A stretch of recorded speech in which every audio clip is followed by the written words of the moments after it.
योजना आकार तय करने के लिए योजना आयोग के साथ बैठक उपयोगी रही है और जैसा कि राज्य सरकार का प्रस्ताव था कि वर्ष 2011-12 का योजना आकार 24,000 करोड़ रुपए का होना चाहिए, तो अंततोगत्वा उस पर सहमति बन गई और प्लानिंग कमीशन ने भी हमारी ज़रूरतों को, आवश्यकताओं को स्वीकार किया है और जो योजना आयोग के आकलन में और हम लोगों के आकलन में जो अंतर था वो लगभग 1,500 करोड़ रुपए का था। लेकिन इस मामले में योजना आयोग के पास धनराशि नहीं थी और वह अंतर इस बात को लेकर कर था कि जो बिहार के लिए विशेष योजना 2002 से चलाई जा रही है, पुनर्गठन के बाद, झारखंड के अलग होने के बाद, तो चिन्हित परियोजनाओं पर काम होता है और केंद्रीय एजेंसी उन योजनाओं को क्रियान्वयन करती है। अब उस पर काम तेजी से चल रहा है और अगले साल उन योजनाओं को पूरा करने के लिए 3,145 करोड़ रुपए की ज़रूरत थी। योजना आयोग की तरफ से उस मद में 1,450 करोड़ रुपए का प्रावधान किया गया था और हम लोगों की मांग यही थी कि बाकी पैसे का भी प्रबंध होना चाहिए ताकि वो योजनाएं पूरी हो जाएं।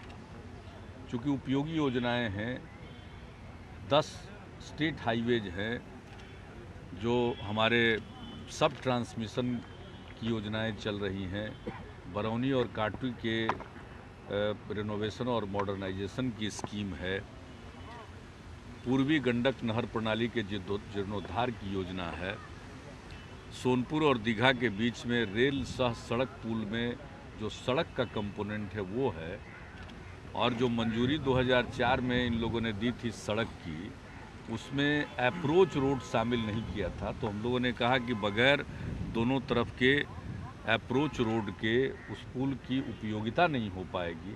तो इन सब चीज़ों को मिलाकर हम लोगों ने एक मोटे तौर पर आकलन उनको 3,100 करोड़ रुपए का दिया था। कल हमने मुलाकात की माननीय केंद्रीय वित्त मंत्री प्रणब बाबू से और उनके सामने भी हमने इस बात को रखा, तो उन्होंने आश्वस्त किया कि नहीं, जो योजनाएं चल रही हैं उसको पूरा करने के लिए पैसा दिया जाना चाहिए। और यहाँ हम बार बार स्पष्ट रूप से बता देते हैं कि वो पैसा राज्य सरकार के पास नहीं आता है, हमारे राज्य के बजट में वो रिफ्लेक्ट जरूर होता है, लेकिन पैसा सीधे वो केंद्रीय एजेंसी को जाता है, जो काम में लगी हुई एजेंसी। तो उन्होंने हमारी इस बात को सही माना और कहा कि वर्ष में, अगले वर्ष में इसके बारे में कोई न कोई रास्ता निकाला जाएगा। तो हमने इस बात की जानकारी प्लानिंग कमीशन को दे दी कि वित्त मंत्री जी से बातचीत हुई है और वो अतिरिक्त साल के दौरान दे पाएंगे। तो ऐसी स्थिति में जो हमारा सुझाव है उसको माना जाना चाहिए और इसके बाद योजना आयोग ने हमारी इस बात को स्वीकार कर लिया और 24,000 करोड़ रुपए का प्लान साइज तय हो गया। और इसमें 24,000 करोड़ रुपए में लगभग वही है, 70% के करीब हमारा इंटरनल रिसोर्सेज है और 30-32% के करीब केंद्रीय सहायता।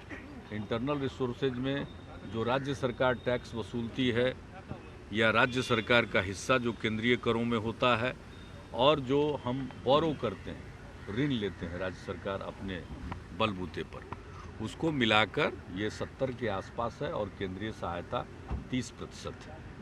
जहाँ तक अगले वर्ष की बात है, अगले पंचवर्षीय योजना की बात है, हम लोगों ने ये मांग की है कि विशेष सहायता जारी रखी जानी चाहिए और अगले पंचवर्षीय योजना काल में कम से कम 4,000 करोड़ रुपए प्रति वर्ष के हिसाब से मिलना चाहिए। और यह इसलिए भी ज़रूरी है कि ऊर्जा क्षेत्र में हमें बहुत कुछ करना है। ऊर्जा क्षेत्र के बारे में काफ़ी चर्चा हुई है, प्लानिंग कमीशन को भी चिंता थी। हमने कहा कि आपकी चिंता से हमें बड़ी खुशी हुई है, क्योंकि ये हमारी चिंता का विषय है और इसके लिए हम लोगों ने कई ताप विद्युत घर स्थापित करने का निर्णय लिया है। कई जल विद्युत की इकाइयाँ भी स्थापित हम करना चाहते हैं और फिर इसके डिस्ट्रीब्यूशन के लिए पूरा जो नेटवर्क है, संजाल है, उसको ठीक करना चाहते हैं। 72,000 किलोमीटर हमारा जर्जर तार है, उसको बदलने की हमने योजना बनाई है। ट्रांसफार्मर 72 घंटे के अंदर देहाती क्षेत्र में बदला जा सके खराब होने पर, और 24 घंटे के अंदर शहरी क्षेत्र में बदला जा सके, ये सब हमने योजना बनाई हुई है और राज्य अपने बलबूते पर इसके लिए संसाधन उपलब्ध करा रहा।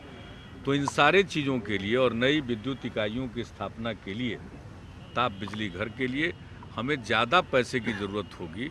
इसलिए अगले पंचवर्षीय योजना काल में भी 4,000 करोड़ रुपए प्रति वर्ष अतिरिक्त सहायता दी जानी चाहिए, ये हम लोगों ने अपनी मांग रखी है। और विशेष राज्य के दर्जा की भी मांग हमने रखी है।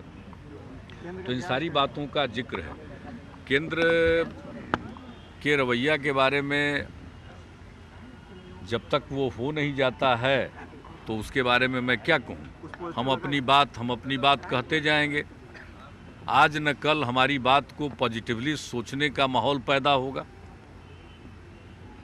ये बिहार का हक है, बिहार की मांग है और बिहार को विशेष राज्य का दर्जा इसलिए मिलना चाहिए क्योंकि ऐसा होने से राज्य में निजी पूंजी का निवेश होगा। क्योंकि विशेष राज्य का दर्जा मिलने से निवेशकों को केंद्रीय करों में रियायत मिलती है और ऐसी रियायत जब मिलेगी तो निवेशक यहाँ पर पूंजी लगाएंगे और निजी पूंजी का निवेश होगा, तभी जो हमारा ग्रोथ रेट है इसको हम और आगे ऊंचा ले जा सकेंगे।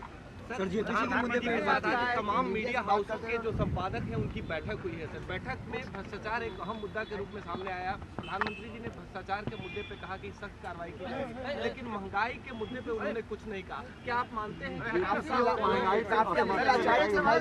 देखिए, हम तो रास्ते में थे, इसलिए माननीय प्रधानमंत्री जी ने क्या कहा मैंने व्यक्तिगत तौर पर नहीं देखा है, लेकिन देश में भ्रष्टाचार सबसे ज्वलंत मुद्दा है और इस देश की जनता भ्रष्टाचार बर्दाश्त करने को तैयार नहीं है। एक के बाद एक भ्रष्टाचार के मामले सामने आ रहे हैं और इसके चलते सरकार की विश्वसनीयता पर संकट उत्पन्न हो गया।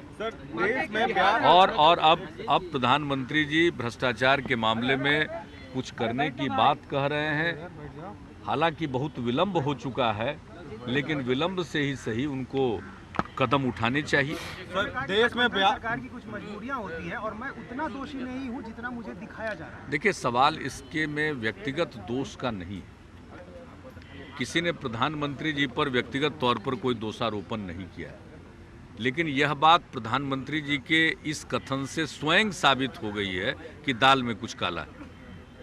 आखिरकार गठबंधन की मजबूरियां होती हैं, तो क्या गठबंधन के चलते और सरकार में बने रहने के लिए हम इस प्रकार के कॉम्प्रोमाइज़ करेंगे, समझौते करेंगे जिससे भ्रष्टाचार को बढ़ावा मिलेगा? तो कल इस प्रकार के समझौते करेंगे जिससे देश टुकड़े टुकड़े में बंट जाए।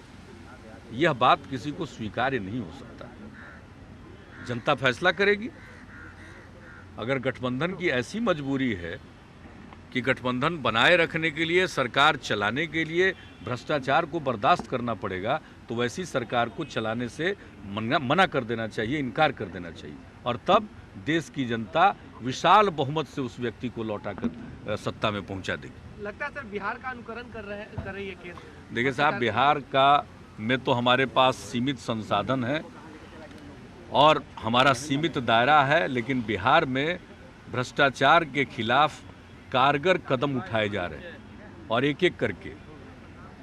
और हम लोगों की तो नीति है कि हम भ्रष्टाचार को कतई बर्दाश्त नहीं कर सकते। प्रधानमंत्री के रूप में देख रहे हैं लोग आपको। देखिए, ये सब मजाक है। अवार्ड मिला ही बिहार की जनता को अवार्ड है। हम में कोई ताकत नहीं, हम में कोई शक्ति नहीं। हमारे पास जो कुछ भी है बिहार की जनता का दिया हुआ है, बिहार की जनता का विश्वास है। हम बिहार की सेवा करेंगे, जितनी मुझ में शक्ति है, क्षमता है, काबिलियत है। लेकिन जहाँ तक कोई अब बात देश और इतने बड़े ओहदे की बात करते हैं, तो मैं तो इसको गंभीरतापूर्वक लेने के लिए ही तैयार नहीं हूँ, क्योंकि ये बात गंभीर हो ही नहीं सकती है। मेरे जैसा साधारण व्यक्ति ऐसे उच्च पदों पर जाने के बारे में सोचे, यही अपने आप में एक तरह से कहिए दुस्साहस की बात होगी, और ऐसा दुस्साहस मैं नहीं करना चाहता हूँ। बिहार की जनता ने जो काम सौंपा है हम उसी को करेंगे, और अगर बिहार के लोगों की खिदमत ठीक ढंग से कर सके, बिहार का विकास करने में कामयाब हो गए, तो हम मानेंगे कि मेरा जीवन सफल हो गया। जब प्रधानमंत्री ने ये भी कहा है कि ऑपोजिशन पार्लियामेंट की प्रोसीडिंग्स इसलिए स्टॉल कर रही है क्योंकि गुजरात के एक पूर्व मंत्री पर कार्रवाई हो रही है। देखिए, ये तो आरोप प्रत्यारोप की बात है, और अपोजिशन की जितनी जवाबदेही होती है सदन को चलाने की, उससे कहीं बड़ी जवाबदेही होती है सत्ता पक्ष की सदन को चलाने की। अब अगर संसद न चले तो फिर वह सरकार देश चलाएगी, इसका दावा कैसे कर सकती है?